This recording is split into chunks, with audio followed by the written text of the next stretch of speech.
Aking mahal na anak, pakinggan mo ng mabuti ang mga salitang dumating sa iyong gayon, sapagkat hindi lamang ito mga salitang karaniwan, kundi isang mensahe mula sa langit.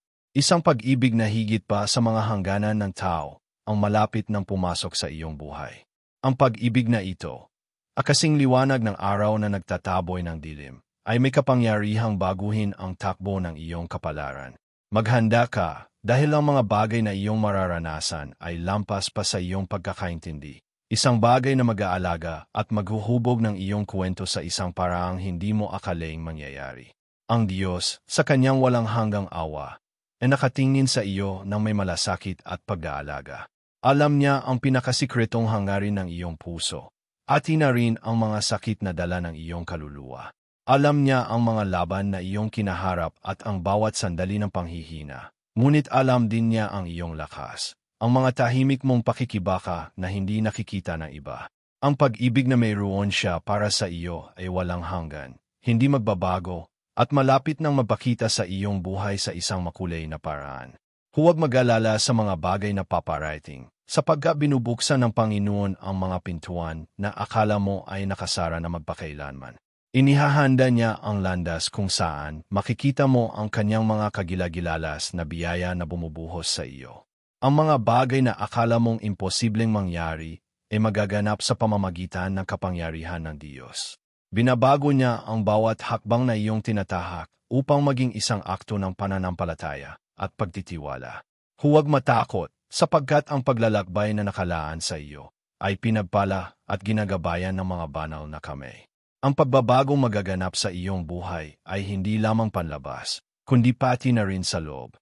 Nais ng Diyos na pagalingin ang mga sugat ng iyong kaluluwa, linisin ang mga anino na humaharang sa iyong pananaw. Ibalik ang mga bagay na nawala.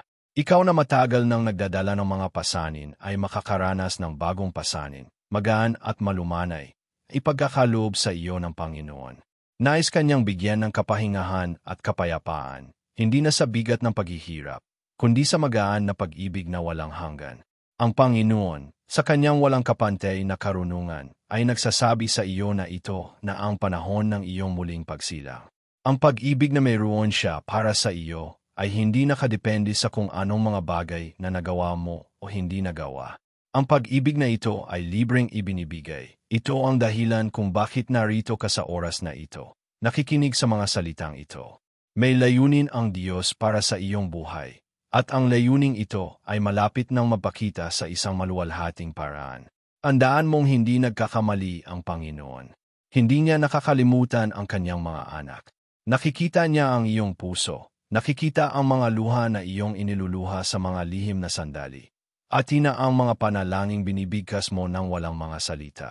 Kilala niya ang hiyaw ng iyong espiritu, at ang kanyang pag-ibig sa iyo ay hindi matitinag. Sa bawat sandali ng kalungkutan, siya ay naroon, naghihintay ng tamang pagkakataon upang ikaw ay itaas. Gayon, dumating na ang oras na iyon. Sinasabi ko sa iyo na may buong tiwala, mahal na anak, hindi ka tinawag ng Diyos upang maging isang saksi lamang sa kanyang gawain, kundi upang maging isang aktibong kalahok. Tinatawag ka ng Diyos upang pumasok sa isang bagong yugto, kung saan hindi lamang ang iyong buhay ang magbabago, kundi pati na rin ang buhay ng mga tao sa paligid mo, na mahihirapan at madarama ang iyong patutuo ng pananampalataya at pag-ibig.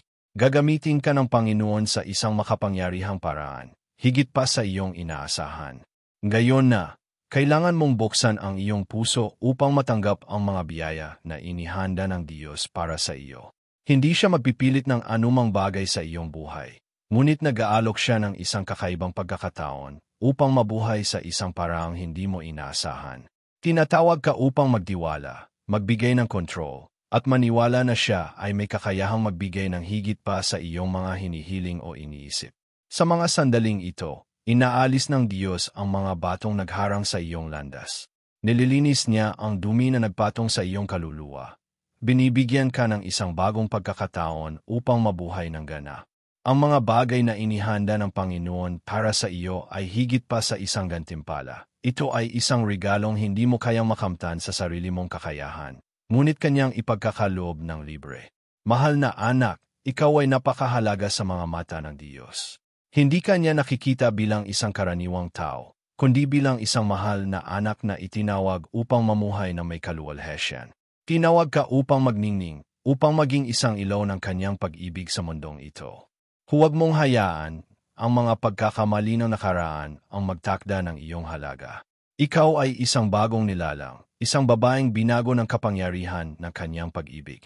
Ngayon, habang tinatahak mo ang landas ng katuparan ng kanyang plano, alam mo na ang daan ay hindi magiging walang pagsubok. Ngunit taglay mo ang makapangyarihang lakas mula sa Diyos upang malampasan ang bawat balakid.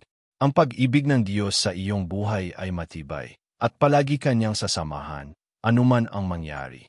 Ihahanda ka niya para sa mga tagumpay, para sa mga bagay na hindi mo akalaing makakamtan. Ang pag-ibig na mayroon ang Diyos para sa iyo ay walang kapante, at tinatawag ka niya upang mamuhay ayon sa pag-ibig na iyon. Hindi ka lamang nilikha upang maging isang karaniwang babae. Nilikha ka upang maging isang babae ng pananampalataya. Isang babaeng kayang iparating ang langit sa pamamagitan ng kanyang panalangin, baguhin ang mundo sa pamamagitan ng kanyang mga gawa. Ang kanyang kapangyarihan ay sumasayo. Gagawin kanyang buhay na saksi ng kanyang kadakilaan. Tanggapin mo ang salitang ito ngayon, sapagkat para sa iyo ito ipinadala. Ang pag-ibig ng Diyos ay magpapabago ng iyong buhay sa isang paraang malalim at hindi ka na muling magiging katulad ng dati. At kapag tumingin ka pabalik, makikita mo kung gaano kalaki ang pagiging tapat ng Panginoon. Hindi siya nagkamali at hindi siya magkamali.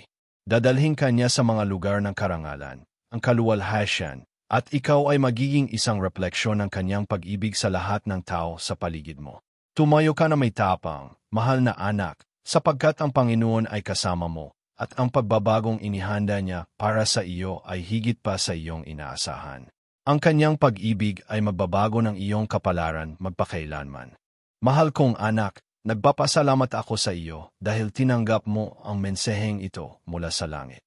Ang iyong puso ay isang mahalagang bahagi ng plano ng Diyos para sa iyong buhay, at ngayon ay nagsimula na ang isang bagong yugto na puno ng mga biyaya at pagpapala. Huwag kalimutang ipagpasalamat ang bawat hakbang na iyong tatahakin, sapagkat ang Panginoon ay palaging naroroon upang gabayan ka.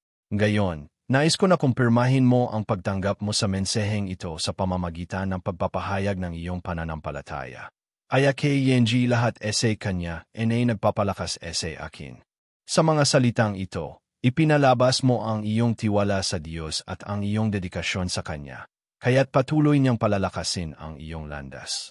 Nais ko rin na maging bahagi ka ng aming komunidad, isang lugar ng pananampalataya, inspirasyon, patuloy na pagpapalakas. Mag-subscribe ka sa aming channel at i-activate ang bell notification upang laging ma-update sa mga mensaheng makapagpapalakas at magbibigay gabay sa iyong buhay.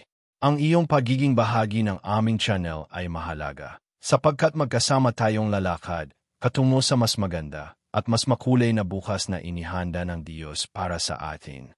Maraming salamat at naway patuloy mong maramdaman ang pag-ibig ng Diyos sa bawat hakbang mo.